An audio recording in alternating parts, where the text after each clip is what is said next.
Génesis capítulo 11, vamos a leer desde el versículo 1.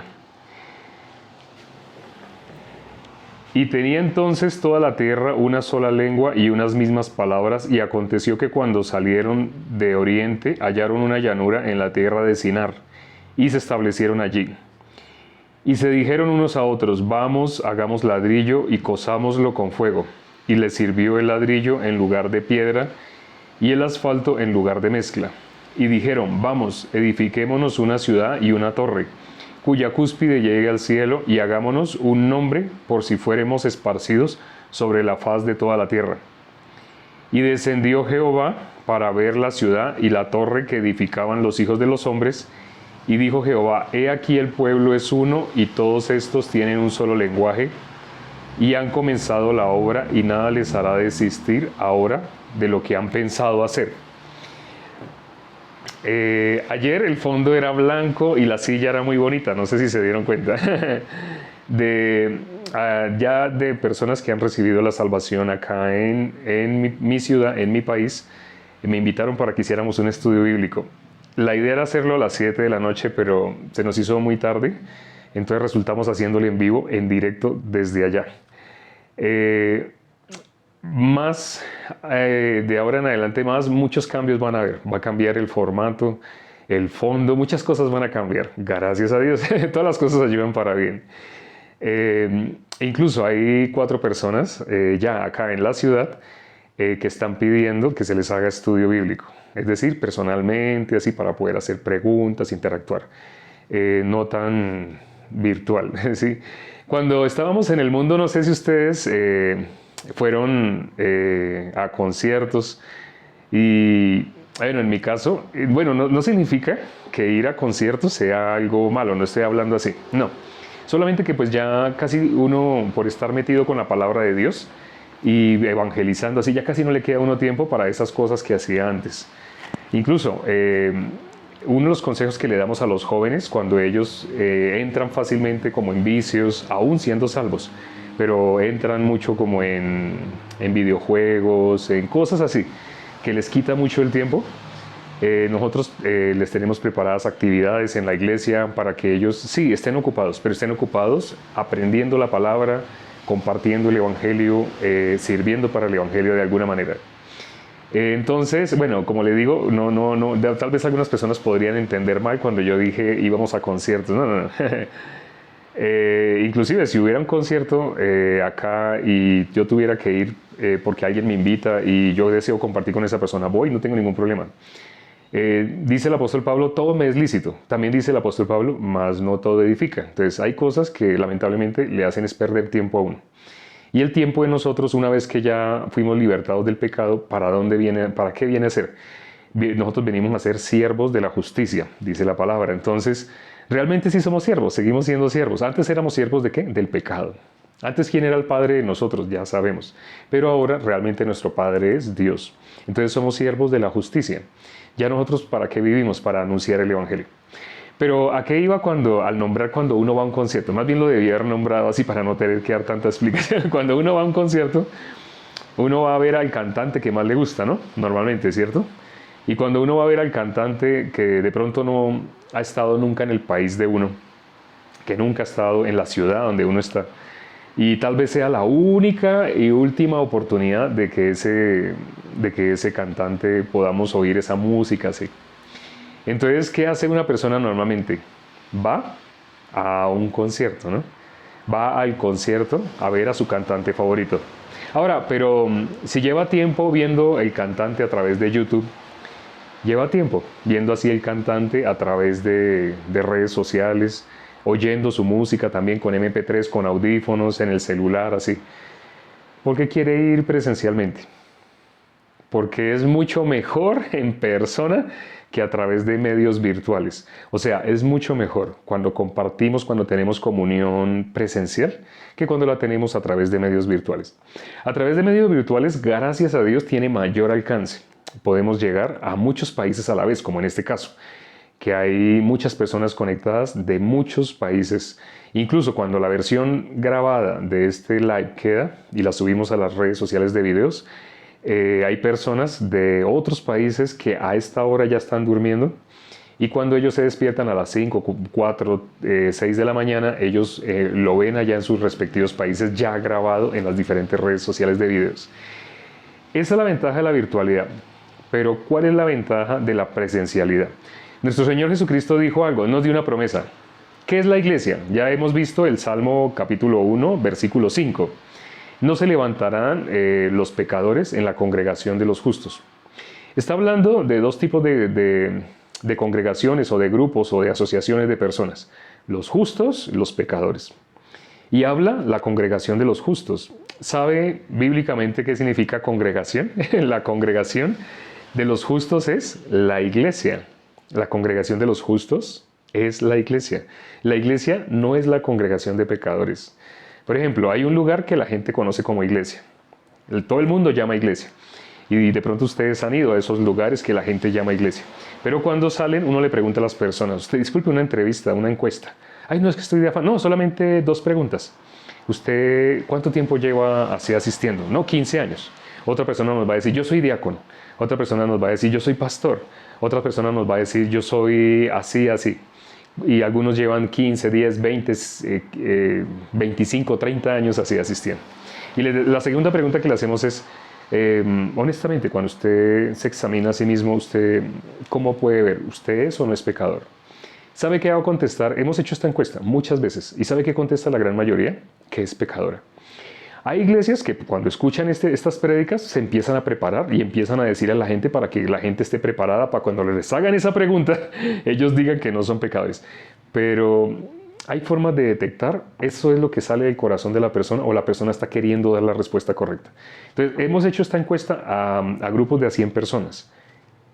Casi siempre el 100%. Casi siempre el 100%. Es rara la excepción que haya uno solo, pero casi siempre el 100% dice sí, sí, sí. Lo dicen con muchas palabras. Dicen, claro, yo creo que todos, yo creo que no hay ninguno que no. Así se expresan de muchas maneras, pero están diciendo un sí. Un sí con muchas palabras o un sí con pocas palabras, pero están diciendo que sí. Sí, que sí son pecadores. Entonces están yendo a algo que la gente cree que es iglesia, pero ellos mismos se están identificando como pecadores. Y cuando miramos la palabra, la iglesia no es eso. Jesús vino a conformar su iglesia. Jesús dijo que venía a edificar su iglesia. Sobre esta roca edificaré mi iglesia. Así dijo, mi iglesia. Entonces, ¿Jesús por quién vino? Por los pecadores. Jesús no vino por los justos. ¿Cómo iba a conformar su iglesia? Con los pecadores, porque los justos no pueden ser justificados. Pero cuando dice no vino por los justos, se refiere a los que ya creen que son justos. Bíblicamente el único que justifica es Dios. ¿Y cómo justifica? A través de nuestro Señor Jesucristo. Entonces, cuando dice que Él no vino por los justos, está viniendo... Sí, cuando Él vino, hasta ese momento, nadie podría hacerse llamar justo. ¿Sí? Pero cuando dice que Él vino por los pecadores y no por los justos, si el único que justifica es Dios y la única forma de justificar es a través de nuestro Señor Jesucristo, entonces cuando dice que Él no vino por los justos sino por los pecadores, ¿a qué clase de justos se refería? Si el único que justifica es Dios a través de nuestro Señor Jesucristo. Se refiere a los que no son justos, pero creen que son justos. O sea, se refiere a los que creen que alcanzan la justificación por lo que ellos hacen. Porque se levantan temprano, porque ayunan, porque hacen vigilia, porque se esfuerzan, porque se dedican, porque ellos leen y leen y creen que Dios va a tener en cuenta todo lo que ellos hacen, todo el esfuerzo que ellos hacen. Ese tipo de personas, la Biblia les tiene un versículo y está escrito en el Antiguo Testamento y en el Nuevo, una sola vez en cada lado. No hay justo ni a uno. De esa manera, se refiere a las personas que creen que por sus obras se pueden justificar. Porque ya sabemos, lo hemos dicho varias veces, hay más de 200 versículos que hablan de los justos. O sea, sí existen los justos, pero bíblicamente, ¿cuáles son? Los que Dios ha justificado. Entonces, sí, Jesús vino por los pecadores. ¿Para qué? Para justificarlos. Cuando los justifica, pasan a ser parte de la iglesia. Jesús no vino, pareciera como un trabalengua, ¿no? Jesús no vino por los justos, sino por los pecadores. ¿Para qué? Para justificarlos. Porque solo puede justificar a los que realmente son pecadores. Porque los que eran justos son mentirosos, son falsos. No, nadie puede ser justo si Dios no le ha justificado. ¿Sí? Entonces, por eso Jesús vino por los pecadores para justificarlos. Porque la iglesia de Jesús es la congregación de los justos. Cuando Él venga, leímos también en Hebreos capítulo 9, cuando Él venga, ¿por quién viene? Él viene por su iglesia. ¿Y cómo viene? Vamos a leerlo nuevamente. Hebreos capítulo 9, versículo 27. Hebreos capítulo 9, versículo 27. Hebreos capítulo 9, versículo 27 dice: y de la manera que está establecido para los hombres que mueran una sola vez y después de esto el juicio. Así también Cristo fue ofrecido una vez para llevar los pecados de muchos. Esos versículos parece que fueran impermeables para la mayoría de las personas, que parece que nunca han pronunciado la palabra pecado. ¿Sí? Cuando les hacemos la palabra usted es pecador, parece que es la primera vez que van a decir la palabra pecado. ¿Sí? No, como que no se meten con esa palabra. Pero bueno, aquí ¿qué dice? Así también, el versículo 28, así también Cristo fue ofrecido una sola vez para llevar los pecados de muchos, y aparecerá la segunda vez sin relación con el pecado, para salvar a los que le esperan. ¿Cómo dice que aparecerá? Traten de no distraerse. De pronto aquí leí varias cosas que de pronto los va a querer distraer. Pero ¿cuál es el foco? ¿Qué es lo más importante en este caso? ¿Qué es lo que estamos explicando? Aquí dice, y aparecerá por segunda vez. O sea, cuando Él venga por su iglesia. Sin relación con el pecado. ¿Por qué cuando Él venga va a aparecer sin relación con el pecado? Porque la iglesia de Cristo es libre de pecado. La iglesia de Cristo no es pecadora. La iglesia de Cristo, como dice el Salmo 1, es la congregación de los justos. Entonces hay personas que no entienden lo que dijimos al principio de este video. Jesús vino no por los justos, Jesús vino por los pecadores. ¿Para qué? Para justificarlos, porque solamente puede justificar a los pecadores. Los que ya se creían justos, ellos no los puede justificar porque ellos ya se creen justos. Esos son las 99 ovejas que fueron dejadas en el desierto. ¿Dónde aparecen esas 99 ovejas? Ahorita que estábamos mirando, leímos los primeros 6 versículos de Génesis capítulo 11. Ahí el hombre empezó a edificar una torre. Empezó a hacer ladrillo, ¿sí? Empezó a hacer ladrillo y empezó a usar asfalto. Entonces ahí ya aparecen las primeras edificaciones. En vez de mezcla usaron asfalto. Ahí lo dice, ahí aparece, ¿no? Ellos empezaron a hacer una edificación, pero ¿con qué corazón? Ellos querían llegar al cielo. Vamos a leer ese versículo antes de irnos a donde está lo de las 99 ovejas, o sea, los que se creían justos. Por ellos no vino. Entonces, estamos en el capítulo 11 de Génesis. Génesis capítulo 11. Esto que estoy haciendo de pasar de una parte de la Biblia a otra parte de la Biblia, a mí no me gusta doblar las hojas, ni dejarles marcas, ni meterle papelitos, no. ¿Por qué? Porque me ayuda a ejercitarme el tener que buscar. El tener que buscar, cada vez que tengo que buscar, inevitablemente tengo que poner en acción esos ejercicios que les he propuesto para que ustedes se aprendan la ubicación de los libros. Ni siquiera la Biblia de memoria, no. Aunque sea la ubicación, aunque sea, ¿sí? Puedo explicarles técnicas más avanzadas para aprenderse textos completos. Pero lo más importante, por lo menos, aprenderse los libros de la Biblia en orden, para poder buscar fácilmente, manejar la Biblia.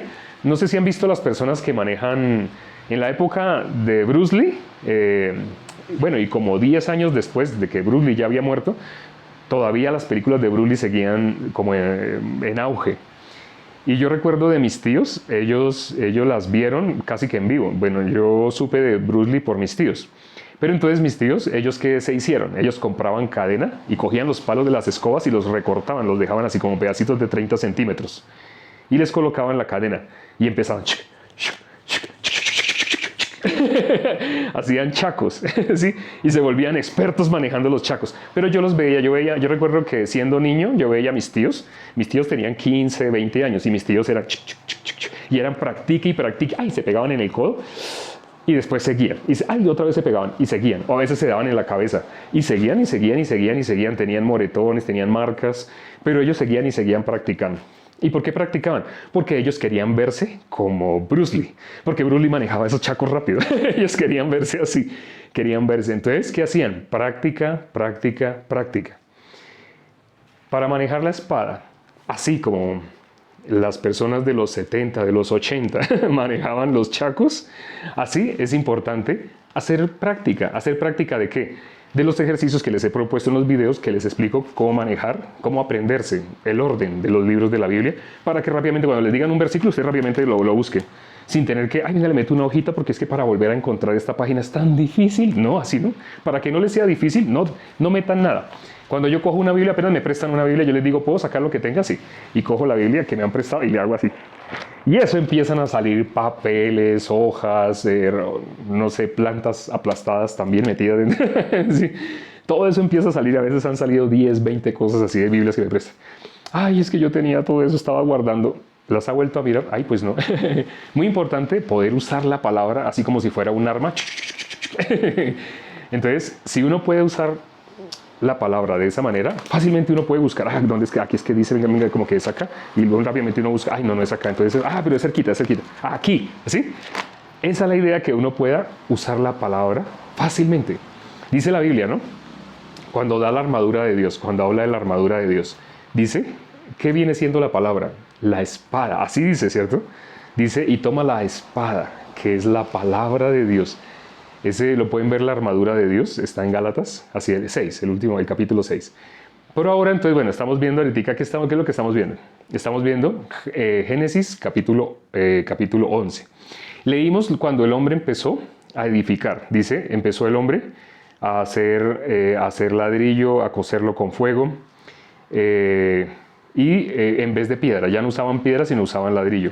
Y dijeron, mire el versículo 4, ahí vemos como el corazón del ser humano, dice, y dijeron, vamos, edifiquémonos una ciudad y una torre, cuya cúspide llegue al cielo, y hagámonos un nombre, por si fuéramos esparcidos sobre la faz de toda la tierra. No sé si se dan cuenta, pero el hombre está preparándose para llegar a dónde? Por sus propios medios, para llegar al cielo. ¿Sabe qué es lo que está representando esto que están haciendo ellos? Está representando lo que hace el ser humano cuando se trata de justificar por medio de las obras.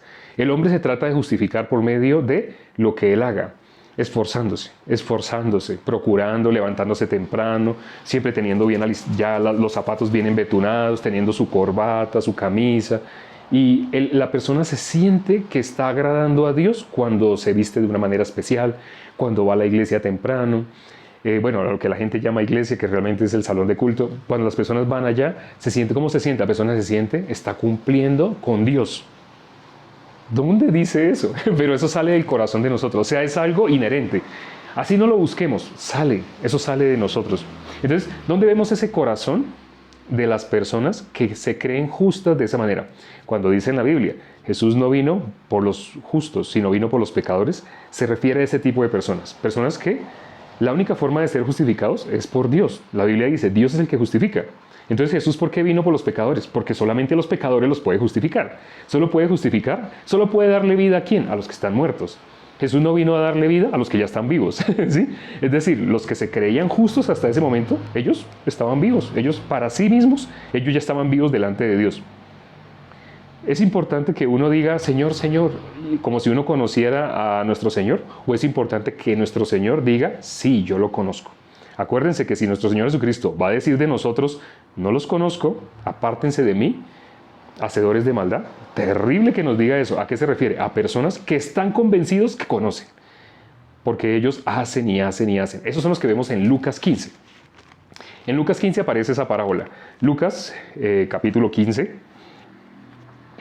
Lucas capítulo 15. Aparece hasta el versículo 10, aparecen dos parábolas. Pero los dos primeros versículos hablan de los dos tipos de personas, los que sí pueden oír y los que no pueden oír. Habla de los que sí pueden oír, los pecadores, y los que no pueden oír, los religiosos. Vamos a leer esos dos versículos. Dice, y se acercaban a Jesús todos los publicanos y pecadores para oírle. Estamos en Lucas capítulo 15. Ya saben, les aconsejo que lean al tiempo la Biblia. Traten de no confiarse cuando alguien lee. Yo también tengo una parte humana, esta parte que es de carne. Igual, por tener carne, Jesús dijo, lo que es nacido de la carne, carne es. Esta carne se puede equivocar. O sea, mis ojos, inclusive mis ojos pueden estar leyendo cosas que no están. Porque la carne, hay una contienda entre el espíritu y la carne. ¿Quién gana? Bueno, hago esta pregunta muy importante. Ya les había preguntado quién gana, si el lobo o si gana el león o gana un cocodrilo, ¿se acuerdan? Sí. Pero ahora les hago esta pregunta. ¿Quién cree ustedes que gana? Hay una pelea entre dos lobos, ¿sí? Hay una pelea entre dos lobos. Entonces, ¿quién ustedes creen que gana? ¿El lobo negro o el lobo blanco? Espero respuestas. Hay una pelea entre dos lobos. Cuando a mí me hicieron esto, yo me puse a pensar, pero cuando supe la respuesta, claro, sino que no se ve tan a la vista. Entonces, ¿quién creen ustedes que gana? Estoy haciendo una pregunta, ¿no? El blanco, dice Pam, el blanco, ¿y por qué no el negro? El mejor alimentado. Uy, no sé quién dijo eso, pero quisiera ver ya, lamentablemente, pero tiene razón. Gana el que alimentas más, efectivamente. Efectivamente. Hay dos personas que le dieron, tres personas que atinaron. Gana el que esté mejor alimentado. Entonces, las personas automáticamente, ¿por qué contestan blanco? Porque piensan limpio e inmundo. Sí, así pensamos. ¿Cómo nosotros vemos, digamos, al diablo? ¿Con qué color representamos al diablo? ¿Con el blanco o con el negro? Con el negro. El blanco para Dios, para los ángeles, así pensamos. Pero no, sí, no. O sea, es que es algo inconsciente, o sea, de nosotros va a salir eso. Entonces, cuando me hicieron esa pregunta, yo me puse a pensar, pero a la vez pensé, ¿pero qué tiene que ver? O sea, ¿por qué? Eso es como decir que los negritos, los de Etiopía, y los de Etiopía, los negritos de África, y los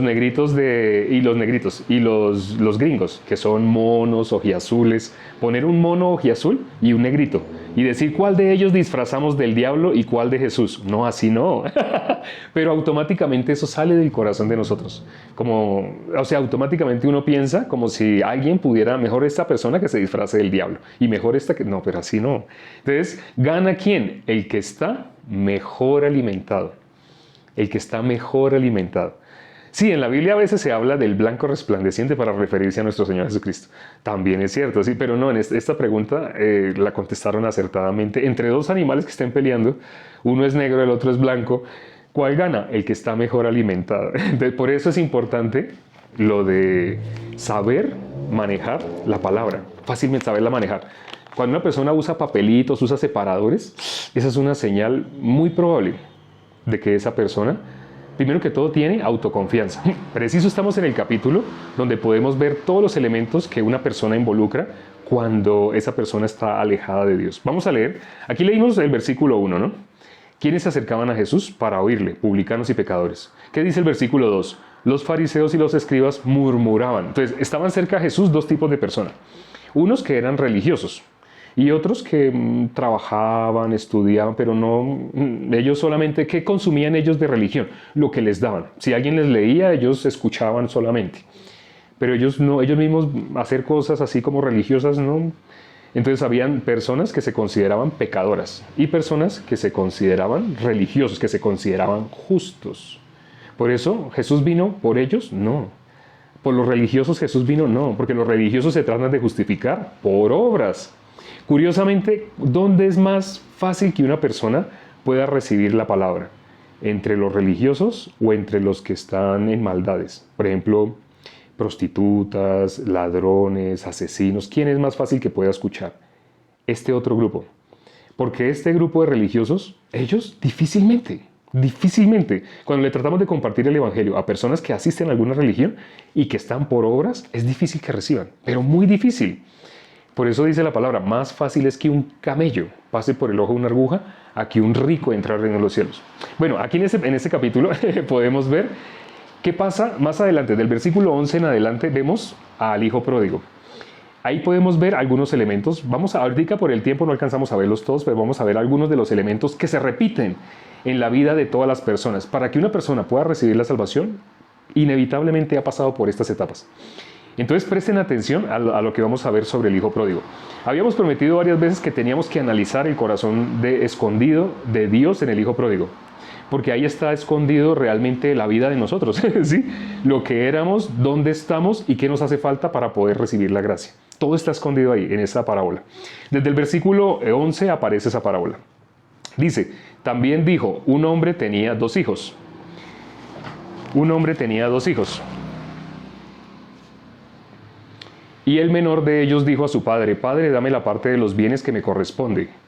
Y les repartió los bienes.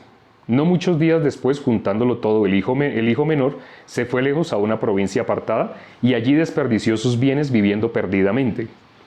Y cuando todo lo hubo malgastado, vino una gran hambre en aquella provincia y comenzó a faltarle. y fue y se arrimó a uno de los ciudadanos de aquella tierra, la cual le envió a su hacienda para que apacentase cerdos, y deseaba llenar su vientre de las algarrobas que comían los cerdos, pero nadie le daba. Entonces, ahorita leímos hasta el versículo 16. ¿Qué características aparecen acá? Bueno, ayer iba a usar el tablero y no lo alcanzamos a usar, pero hoy sí lo vamos a usar. Aquí tenemos el tablero. Entonces, vamos a graficar acá, vamos a graficar las etapas del hijo pródigo, las etapas que pasó el hijo pródigo. Entonces, dice, primero que todo, que él le pidió a su padre, ¿qué le pidió a su padre? Le pidió, bueno, lo vamos a dibujar de otra manera, no en lista. ¿Él qué le pidió a su padre? Él le pidió la parte de los bienes que le corresponde. Y dice que el padre se las dio. Entonces, cuando una persona pide la herencia, le pide a su padre la parte que le corresponde, ¿qué le está diciendo el papá? ¿Cuándo se le da la herencia a un hijo? ¿Cuándo a un hijo se le da la herencia? ¿Cuando el padre está en vida o cuando el padre ya muere?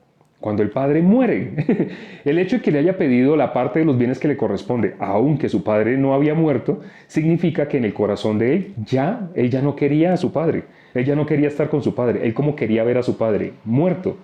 Cuando el hombre quiere llegar al cielo por sus propios medios, como leímos en Génesis capítulo 11, el hombre lo que está queriendo hacer es igualarse a Dios. No sé si se acuerdan el corazón que Satanás puso en nosotros desde Génesis 3. ¿Ese corazón cuál es? Querer que nosotros seamos igual a Dios. Porque Satanás tuvo ese corazón de querer ser igual a Dios. Dijo, en el trono de Dios me sentaré. Si se quiere sentar en el trono de Dios, ¿qué significa que hay en el corazón de Satanás? Ya para él quiere destronar al rey. ¿Sí saben cuando alguien quiere sentarse en el trono del rey, qué tiene que hacer con el rey? Tiene que matar al rey. Tiene que darle un golpe de estado al rey. Tiene que asesinar al rey. Entonces ese es el corazón que hubo en Satanás y ese corazón nos pasó a nosotros. Lo que leímos hoy en Génesis 11, ahorita, es sombra de eso. Y lo que está pasando aquí con el hijo pródigo es la misma sombra. El ser humano no se da cuenta. Parece que pedirle la parte de los bienes que le corresponde solamente de fuera, como porque él va a invertir, ¿cierto? Pareciera, ¿no? Entonces, él, primero que todo, ¿qué dijo? ¿Qué hizo? Él, pidió herencia. Pero ya sabemos qué significa eso. La herencia significa, él en su corazón había matado al padre. Él ya había quitado el mismo corazón de Satanás. Luego, ¿qué hizo? Después de que le pidió la herencia, él se fue. O sea, parece que él le pidió la herencia y parece que él se fuera a quedar ahí en la casa. No, él se fue. Él quería irse. Pero si él se quería ir, ¿qué significa? Él cree que él va a malgastar el dinero o él piensa que él eso que él va a recibir, esa herencia, él piensa que la va a administrar mejor que su propio padre. Si en el corazón él le había pedido herencia, había matado al padre. Estaba sin Dios. Sabemos que el padre representa a Dios. Estaba sin Dios. Eso es lo que le estaba pasando al hijo pródigo. Y ahora, aquí dice que él, bueno, la segunda parte es, él se alejó, se fue. Y dice que a una provincia apartada. ¿De dónde se fue? Se fue de la presencia del Padre. Se alejó del Padre. Ese es cuando en la Biblia dice en Romanos 5:12, por un hombre entró el pecado al mundo y por lo tanto la muerte pasó a todos los hombres. Eso es la separación del Padre, es la muerte. Aquí lo que sucedió realmente fue muerte. Muerte. ¿Él a quién había matado en su corazón? A Dios. No sé si han visto esa película que dice Dios no está muerto. Dios no está muerto, sí. Esa película, bueno, luego hablamos de esa película, pero me acordé porque escribí muerte. El ser humano, ese es el corazón del que primero le pidió la herencia al Padre. Quería vivir como Dios. Quería vivir por la ciencia, el bien y el mal. Luego, él se fue, se alejó. Cuando dice que se alejó, él se fue por su punto de vista. No sé si sepan qué pasa con eso. El que se aleje, el que él crea que él puede hacer, eso se llama autoestima o autoconfianza. Bueno, por ahora lo abrevio así, autoconfianza. Esa es la primera etapa es querer ser igual a Dios. El corazón que Satanás nos transmitió. Sin darse cuenta, el ser humano vive así. Hay personas que están asistiendo a iglesias y no se han dado cuenta que ya pasaron por esta etapa y que están en esta, realmente se alejaron de Dios. Hablan de Dios y dicen Dios, pero realmente en su corazón ya está lejos de Dios. No alcanzamos a ver todas las etapas, son varias etapas. Lo más bonito, sabemos, es la última, hago un resumen, qué tiene que pasar para que él pueda regresar. Ese regreso realmente, ¿qué simboliza? La salvación. Cuando una persona puede recibir la bendición. Eso es lo que representa. Entonces, queda pendiente, el tiempo no nos alcanza hoy, pero queda pendiente mirar todas las etapas. Vamos a mirar esas etapas más adelantito. Bueno, lamentablemente ahora el texto creo que se vio al revés, pero cuando edite el video yo voy a voltear para que el texto se vea al derecho. Vamos a dejar hasta acá, vamos a orar. Padre, gracias por el tiempo que nos permitiste para considerar tu palabra. Hay tanto que escudriñar en cada capítulo, en cada versículo. Estamos avanzando de todos modos de una manera un poquito más rápida cada vez más. Estamos adentrándonos en el corazón. Hicimos una cámara lenta y como un time-lapse en Génesis 1, Génesis 2, Génesis 3, porque era necesario ver versículo a versículo de las bases, de en qué momento y qué hubo previamente a que el hombre se separara de Dios.